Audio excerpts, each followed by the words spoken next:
سلامونه او درنښت پام وکړئ د دې ساعت خبرونو ته خو په سر کې هم د مهمو خبرونو سرټک. پاکستان له اقتصادي امنیتي او ډیپلوماټیکو ستونزو سره مخ دی. زلمی خلیلزاد وایي پاکستان د بحران د حل لپاره بنسټیزو اصلاحاتو او کورنۍ پخلاینې ته اړتیا لري. که څه هم پاکستان د بهرنۍ سیاست په برخه کې ځینې بریاوې لرلې، خو دغه هیواد اوس د 3 کلونو وړاندې په پرتله له اقتصادي او امنیتي پلوه په ډیر خراب وضعیت کې دی. د اسلام آباد اړیکې له افغانستان او هند سره هم تر پخوا ډېرې ترنګلې شوي دي. پاکستان د اوسني بحران څخه د وتلو لپاره په خپلو سیاستونو کې بنسټیزې بیاکتنې او کورنۍ پخلاینې ته اړتیا لري. امریکا د توغندیو د زیرمو له کمښت سره مخ. رویټرز راپور ورکړی چې امریکا له ایران سره د جګړې پر مهال د خپلو لرې واټن ویشتونکو توغندیو ډیره برخه مصرف کړې ده.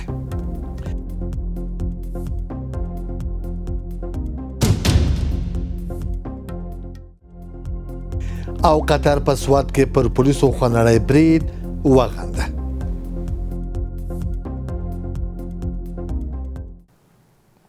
دا هم پوره خبرونه. د اطلاعات او کلتور وزارت نشریاتي معین مولوي حیات الله مهاجر فراهي ویلي هغه کسان چې لاسونه یې د خلکو په وینو ککړ دي د هېواد شتمنۍ یې غلا کړي، بیا هم له بهره ځوانان د افغانستان نامنۍ ته هڅوي. نوموړي په پکتیا کې یوې غونډې ته ویلي لا هم د تیرو 2 لسیزو ګڼ جنایتونه په بشپړ ډول خلکو ته نه دي روښانه شوي.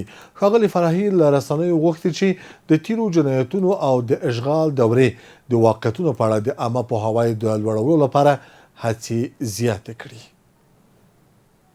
د افغانستان لپاره د امریکې پخواني ځانګړي استازي زلمی خلیلزاد ویلي چې د عمران خان د زنداني کېدو له 3 کلونو وروسته پاکستان له اقتصادي، امنیتي او ډیپلوماټیکو ستونزو سره ډیر مخ شوی او د اوسني بحران د حل لپاره بنسټیز اصلاحات او کورنۍ پخلاینې ته اړتیا لري.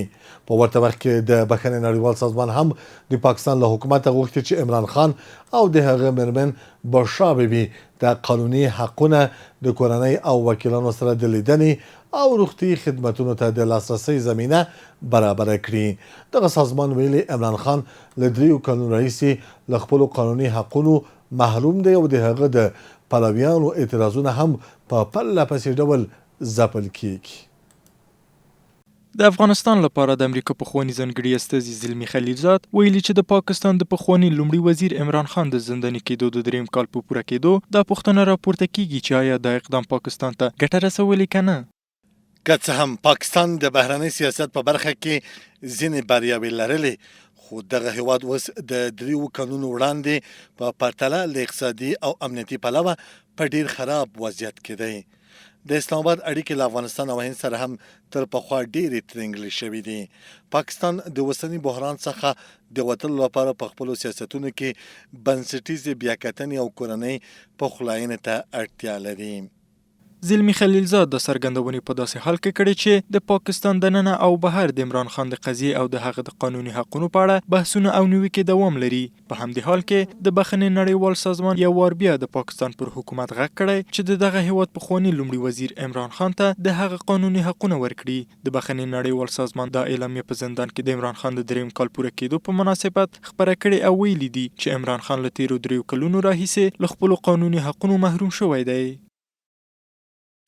د پاکستان حکومت باید عمران خان او د هغه مېرمنه بشرا بیبي ته د کورنۍ له غړو او وکیلانو سره د لیدلو او روغتیایي خدمتونو ته د لاسرسي حق ورکړي. پاکستاني حکومت عمران خان ډیر ځله په بندخونه کې یوازې ساتي او همداراز د نوموړي د پلویانو اعتراضونه ځپل کیږي. تر دې مخکې د پاکستان یو شمېر نورو چارواکو هم د دغه هیواد د پخواني لومړي وزیر عمران خان د خوشي کېدو غوښتنه کړې وه او نوموړي ته یې د خپلو قانوني حقونو پر ورکړې ټینګار کړی و. د یادولو ده چې د پاکستان اوسني حکومت په ځلونو د پخواني لومړي وزیر عمران خان د پلویانو لاریونونه هم ځپلي او ډیره یې زندان ته اچولي دي. دغه راز د پاکستان د جمعیت علما اسلام ګوند مشر مولانا فضل الرحمن ویلي چې دغه هیواد حکومت په بلوچستان او خیبر پختونخوا کې کمزوره شوی او په ځینو سیمو کې خلک له آزاد تګ راتګ سره ستونزې لري. مولانا فضل الرحمن تېره ورځ په کویټه کې یوې خبري غونډې ته ویلي د دې هیواد ستونزې باید د زور له لارې نه بلکې د اساسي قانون ولسواکۍ بهیر او پراخو مشورو له لارې حل شي. هغه د کشمیر د وضعیت په اړه هم اندېښنه څرګنده کړې او ویلي چې د دې سیمې د خلکو غوښتنې او نظرونو ته باید درناوی وشي. دا څرګندونې په داسې حال کې دي چې په وروستیو میاشتو کې په بلوچستان او خیبر پختونخوا کې پر امنیتي ځواکونو او دولتي ادارو بریدونه زیات شوي چې له امله په دغو سیمو کې د امنیتي وضعیت په اړه اندېښنې ډېرې شوې دي. رویټرز راپور ورکړی چې امریکا له ایران سره د جګړې پر مهال د خپلو لرې واټن ویشتونکو توغندیو ډیره برخه مصرف کړې. سپینې ماڼۍ ویلي امریکا لا هم کافي مهمات لري او د وسلو تولید روان دی. په همدې حال کې ډونالډ ټرمپ ویلي له ایران سره خبرې روانې دي خو تهران یې نه مني. بلخوا د یمن وسلوالو ادعا کړې چې د سعودي د تیلو یوه بیړۍ یې په سور سمندرګي کې په نښه کړې ده.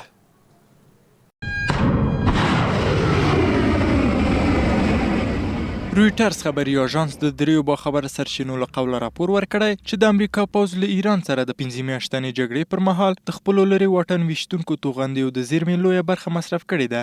راپور کې راغلي په دغو توغندیو کې له ځمکې څخه ځمکې ته ویشتل کیدونکي توغندي او د دقیق برید توغندي شامل دي چې امریکا دغه توغندي تقریبا ټول مصرف کړي دي. د سرچینو پر وینا د دغو زیرمو کمښت ښایي د امریکا د راتلونکو احتمالي جګړو لپاره د پوځي چمتووالي په اړه اندېښنې زیاتې کړي.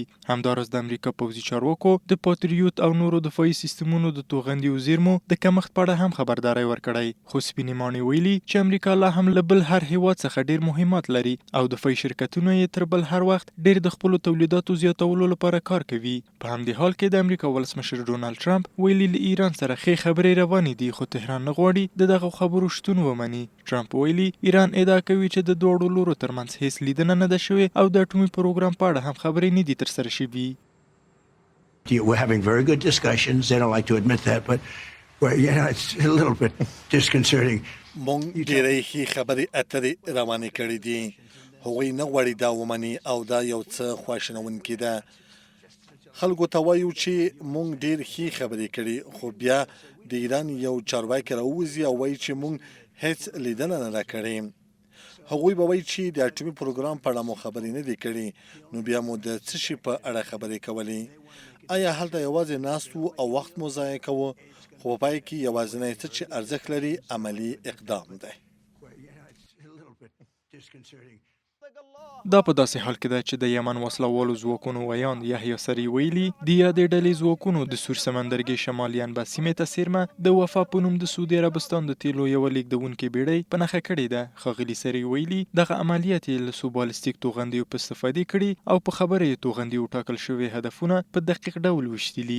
نوموړي زیاته کړې دغه عملیات یې د سعودي عربستان د سمندري تګ راتګ د محدودولو په موخه کړي دي. د یحیی سری د ادعا له مخې تر دې دمه یې د سعودي عربستان د سمندري تګ راتګ د محدودولو لپاره 8 تیل وړونکې بیړۍ په نښه کړي او 29 نورې یې درولې دي. او قطر د خیبر پختونخوا ایالت په سوات کې د پولیسو پر یوه مرکز د تیرې یکشنبې ورځې برید په کلکو ټکو غندلی دی. د قطر د بهرنیو چارو وزارت په خپره کړې خبرپاڼې کې ویلي دغه هیواد د تاوتریخوالۍ ترهګرۍ او هر ډول جنایي کړنو پر وړاندې خپل ثابت دریځ یو ځل بیا تازه کوي او دا ډول بریدونه د هرې انګیزې تر نوم لاندې په کلکه ردوي. یاد وزارت د برید له قربانیانو او د هغوی له کورنیو سره خواخوږي څرګنده کړې. د پاکستان حکومت او خلکو ته یې د تسلیت مراتب وړاندې کړي او ټپیانو ته د ژر تر ژره روغتیا هیله کړې ده. د یاد برید له امله د پولیسو د غړو په ګډون شاوخوا 100 کسان وژل شوي او له 40 ډیر ټپیان شوي دي. د یک ټلویزیون قدرمنو او معزز لیدونکو زموږ خبري سرویس په همدې ځای پای ته ورسید. تر بیا ښې چارې.